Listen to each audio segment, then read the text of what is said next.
Last week, I showed you guys a bunch of beads that we're going to be using to make some new concepts, and we're going to start off with the first one that I had in mind that I was really excited about, which was a little glass mushroom. And at this point, I knew exactly what I wanted this whole piece to look like, so you'll just see me kind of like wiring the beads, getting them all connected to this little leaf I picked out. After I wired these two together, I felt like there was something missing, so I did end up going back into the bead box once again, finding another little part that I could add, and that's what you're gonna see me doing right here. I just wired it up and then ended up connecting it to the bigger bead part. Keep in mind, I'm not a professional at this at all. I don't know half the time what I'm doing. I'm just kind of winging it, so this is the best it's gonna be. With that being said, let's start sculpting. So I do use rubbing alcohol a lot in my projects. It's just to always keep them clean, get rid of all the dust that gets stuck on polymer clay. I also rub a piece of scrap clay all over my hands and my desk and my tools to kind of get rid of any excess dirt.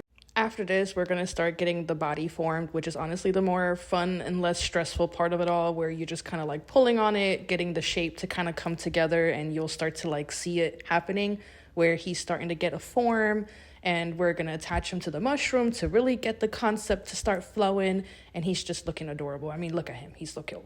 I then start rolling a coil where I'm forming the arms and the legs, which is one of the most tedious things to do on my dinosaurs. This takes me literally hours. I had to cut the footage. I had to speed up a lot of the footage because I kept going off camera.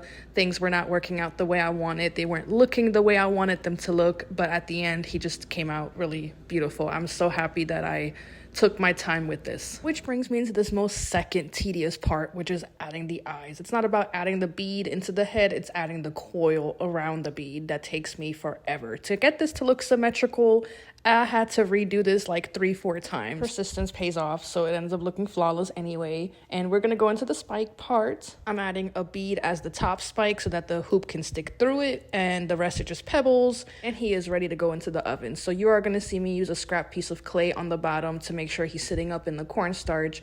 I am baking this at 275 for around 15 minutes. And after getting him all cleaned up, I did use the Sculpey Gloss Glaze this time instead of resin. I wanted to preserve the details a little bit more in this piece, and I added around 3 layers of this to make sure he is really sturdy. Which brings me to the part where it almost like fell apart for me. I could not get the top to look right. I had to keep cutting it. So instead I just flipped it upside down, wired the bottom instead of the top, and I think it came out so much better. Just look at him. He is so adorable. I think he came out so clean. I'm so glad I did not use resin on him because I think it kept the details intact. I love the bead selection. Just look at it. It's beautiful. Hopefully you guys like these kind of voiceovers because I do have more ideas that I want to make, so stay tuned for that. Bye.